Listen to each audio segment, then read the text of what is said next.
आज यह कक्षा शास्त्री प्रथम वर्ष के लिए लगाई गई है। जो छात्र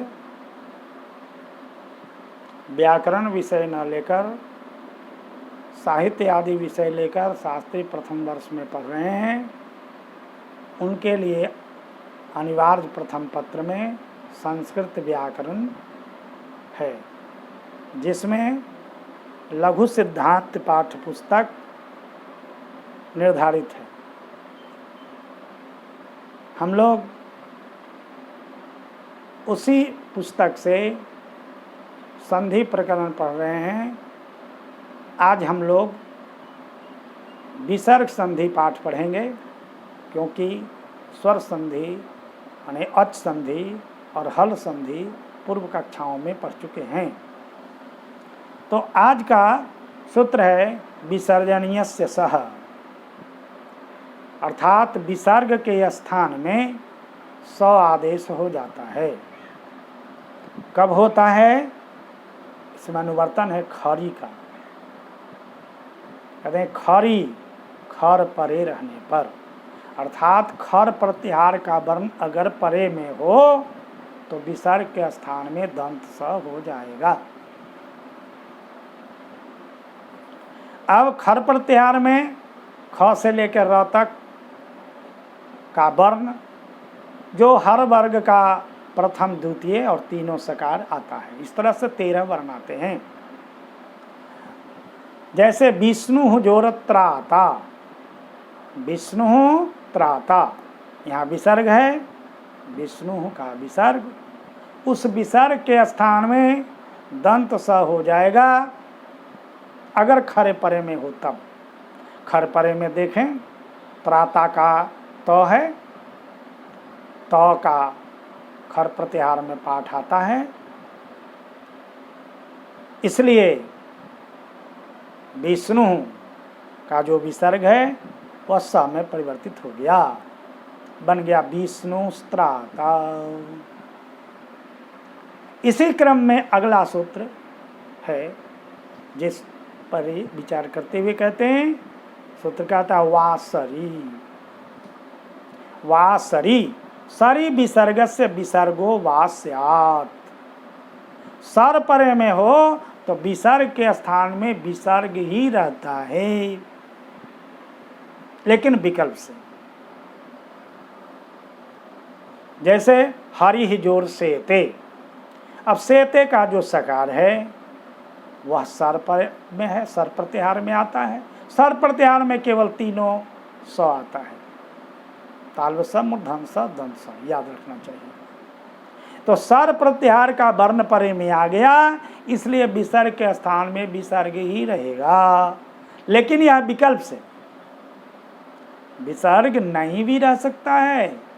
अगर विसर्ग नहीं रहेगा तो पूर्व सूत्र से क्या हो जाएगा? दंत स हो जाएगा, हरीश सेते।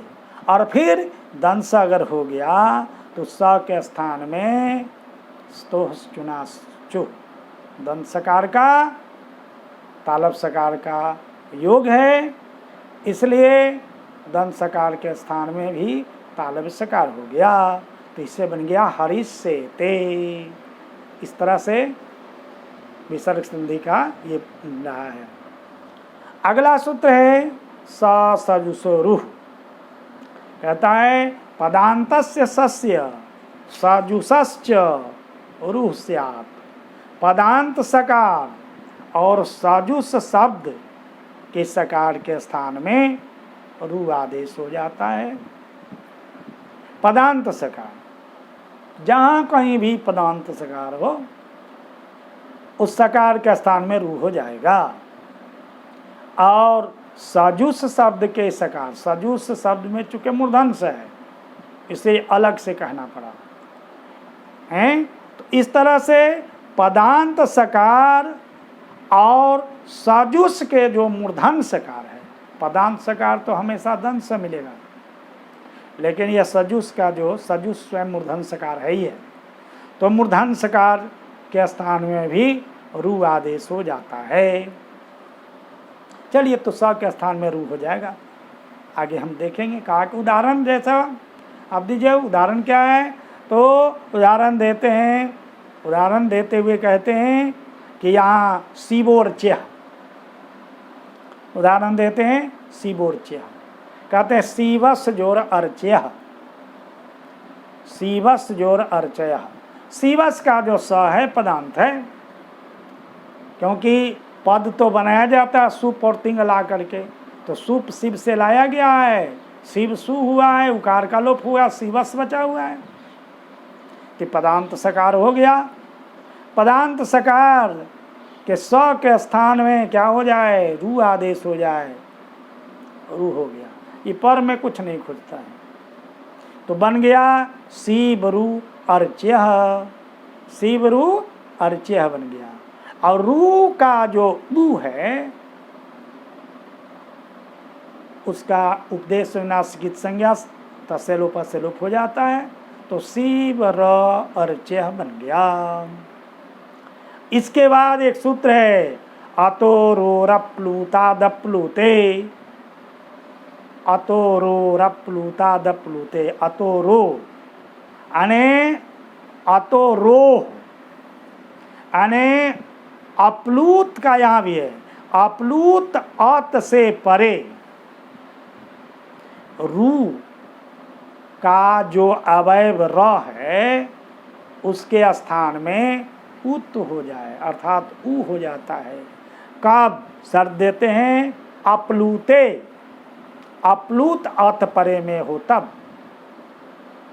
यानी अप्लूत अत से परे हो और उससे रू के र के स्थान में ऊ करेंगे, अप्लूत अत पुनः परे में भी होना चाहिए, पूर्व में भी अप्लूत अत और पर में भी अप्लूत अत, तब रू संबंधी जो रेप है उसके स्थान में ऊ आदेश हो जाता है। तो शिव र अर्च्य, यहाँ र से पूर्व में अप्लूत अत शिव का अ है, और उससे परे में अर्च्य का अ जो है वो भी अप्लूत अत है, इसलिए रू की में जो ऊ था, रू घटक उकार, रू घटक रकार, उसके स्थान में ऊ हो गया, तो शिव ऊ अर्च्य। अब शिव व घटक अकार और ऊ दोनों के स्थान में आद गुण, इस सूत्र से गुण एक आदेश हो जाता है। गुण क्या होगा, और ऊ के स्थान में गुण हो जाएगा ओ, तो हो गया शिवो जोर अर्च्य। अब यहाँ पुनः सूत्र लग जाएगा, एंग पदांता दति, पदांत एंग से अत परे में हो तो पूर्व रूप एक आदेश हो जाता है।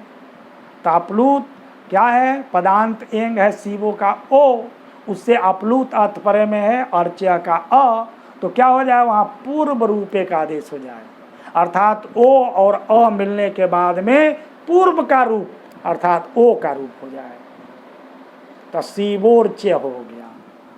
अब वहाँ स्मरणात्मक जो चिन्ह दिया जाता है, जिसको खंडाकार कहते हैं, विकारी कहते हैं, वह सब एक स्मरण के लिए रखा गया है, जिसे समझ में आए कि वहाँ अ से बन गया है वह अर्च्य थकार था।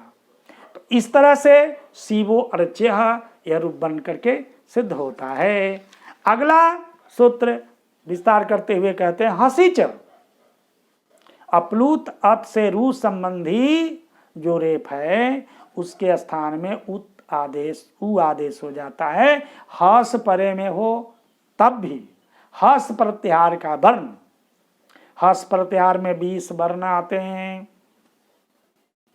कौन कौन वर्ण आते हैं, तो हाइवरट के ह से लेके जबगडदस के स तक, ऐसे समझिए तो हर एक वर्ग का तीसरा चौथा पचमा, तो 5 वर्ग है, पांचों वर्ग में तीसरा चौथा पचमा, तो 5 तिया 15 वर्ण, य र ल व ह 5 वर्ण और मिला दीजिए, तो इस तरह से 20 वर्ण आते हैं।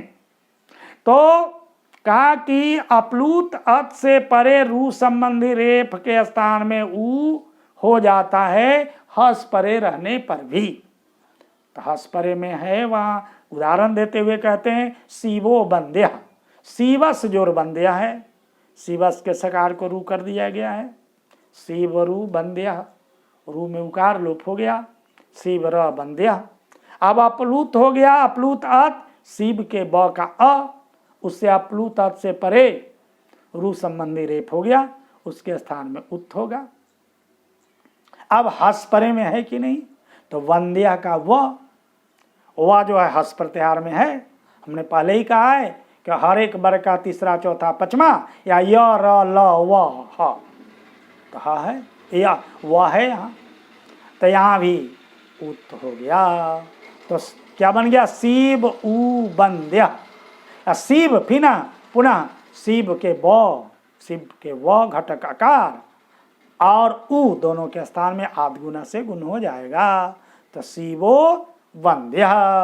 यहाँ तो एंग पदांत आदति नहीं लगेगा, एंग तो है पदांत लेकिन औत नहीं है। अत प्रत्याहार में औत का मतलब अ, तो यहाँ वंद्य का व है, इसलिए यहाँ उत नहीं होगा, तो बन जाएगा शिवो वंद्य। इस तरह से हम लोग विसर्ग संधि का ये समझिए उत्व कहाँ होता है, उसको उत्व संधि कहिए या उत्व संधि कहिए, जहाँ की विसर्ग के स्थान में ओ बनाया जाता है। विसर्ग के स्थान में स कहाँ बनाया जाता है, विसर्ग के स्थान में ओ कहाँ बनाया जाता है, ये हम लोग पढ़े, पुनः शेष अगली कक्षा में पढ़ेंगे। ओ